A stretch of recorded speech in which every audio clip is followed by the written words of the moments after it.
Today, we're diving into the world of project planning with Google Sheets. Gantt charts are a powerful tool for visualizing project timelines, dependencies, and milestones. In this tutorial, we'll create a Gantt chart from scratch. Let's get organized. Step 1. Open your Google Sheets document. If you're working with an existing sheet, great. If not, create a new one by clicking the colorful icon labeled blank or choose from a template. Step 2. Decide on the structure of your Gantt chart.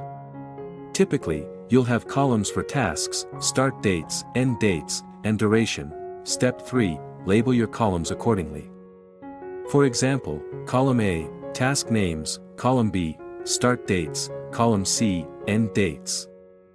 Column D, duration, calculated as end date minus start date. Step 4. Enter your project tasks in column A. Add start dates and end dates in columns B and C, respectively. Step 5.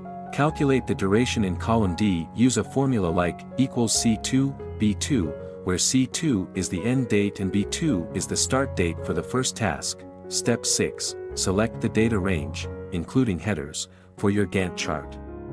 Go to the Insert menu at the top. Choose Chart and select Bar Chart. Step 7. Customize your chart. Adjust the colors, labels, and axis titles. Voila! Your Gantt chart is ready. Congratulations!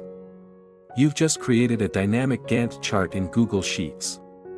Now go conquer your projects.